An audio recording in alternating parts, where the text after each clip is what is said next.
अक्टूबर से बदल जाएगी राहु केतु की चाल। 30 अक्टूबर से मेष से मीन में चले जाएंगे राहु। 30 अक्टूबर से केतु तुला से कन्या में चले जाएंगे। 30 अक्टूबर से राहु केतु किन की तकदीर बदल देंगे।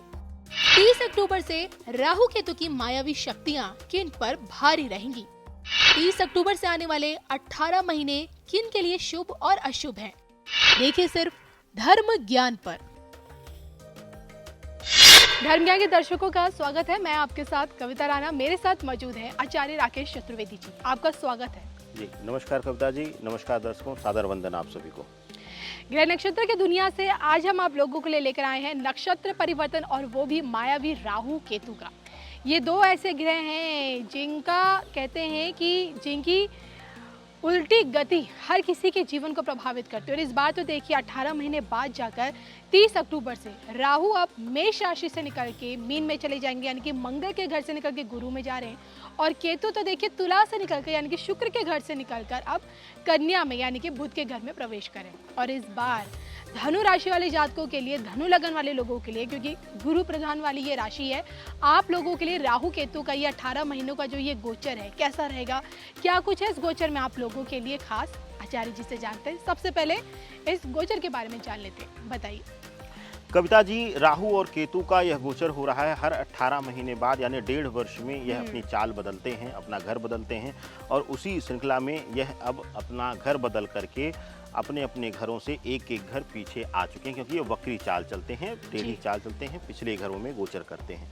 ऐसी स्थितियों में धनु राशि वालों के लिए देखा गया है कि इनके जो दशम भाव में केतु गोचर कर रहे हैं और चतुर्थ भाव में इनके राहु आते हैं। तो यह एक तरीके से चतुर्थ भाव का राहु यह जो है कई बार जीवन में अवरोध देता है। तो वर्तमान गोचर में जब स्थितियां राहु और केतु की सम्मुख इस तरीके से चतुर्थ और दशम की बनेगी तो इनके जीवन में कई प्रकार के अवरोध आएंगे, कई प्रकार की समस्याएं आएंगी।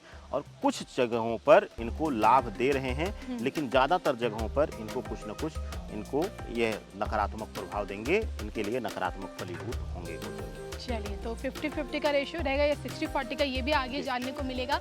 सबसे पहले सेहत को लेकर देखिए, सेहत के लिहाज से इनके चतुर्थ भाव में राहु आकर बैठ गए हैं और चतुर्थ भाव में राहु बैठकर अष्टम भाव पर दृष्टि रखे हुए हैं। तो अष्टम भाव पर राहु की जब दृष्टि होती है या अष्टम भाव पर जब राहु बैठे होते हैं तो ऐसी स्थितियों में देखा गया है कि इनके लिए दुर्घटना या चोट इत्यादि का लगना इस तरीके की संभावना बनती है। और राहु के अष्टम भाव पर दृष्टि होने से यहाँ पर देखने को मिलेगा कि इनके लिए मानसिक पीड़ा या फिर किसी न किसी तरीके से कुछ न कुछ इस 18 महीने स्वास्थ्य पीड़ा बनी रहेगी। तो स्वास्थ्य के लिहाज से इनके लिए यह गोचर बहुत अच्छा नहीं है कविता जी।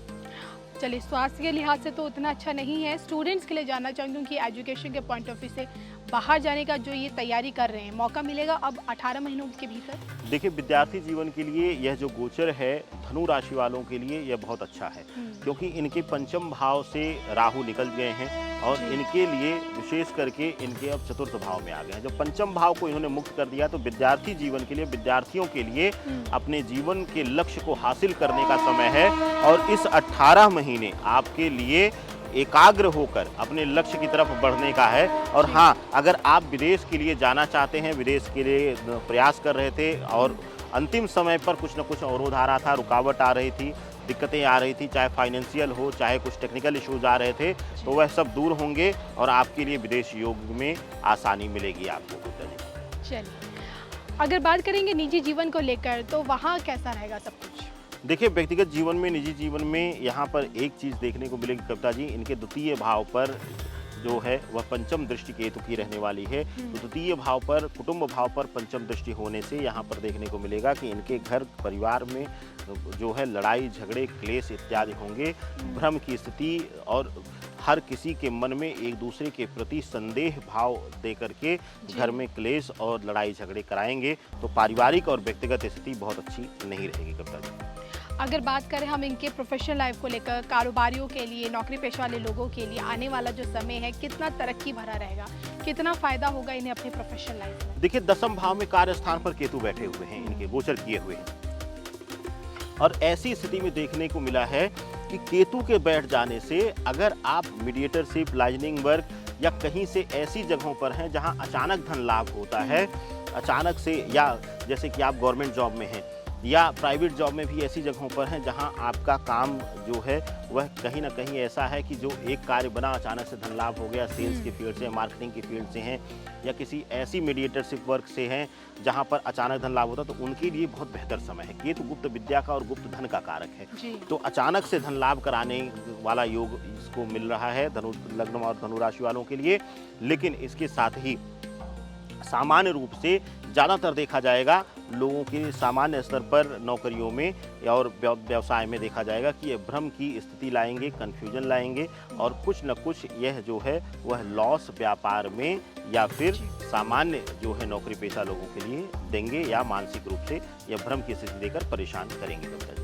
चलिए, अब मैं आपसे जानना चाहती हूँ आर्थिक तौर पे क्या लगता है, लाभ के मौके हैं इनके पास, आगे योग बन रहा है धन लाभ? देखिए, आर्थिक दृष्टिकोण से अगर देखा जाए तो इनके एकादश भाव को मुक्त किए हैं और इनके दशम भाव में आए, तो एकादश भाव के मुक्त होने की वजह से इनके लिए जो है आर्थिक रूप से बहुत अच्छा समय रहने वाला है।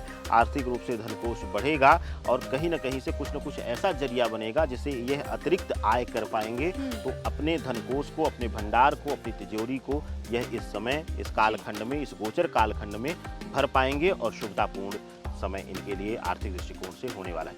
तो ऐसे हम कह सकते हैं कि 60-30 और आपका 40 वाला रेशो है।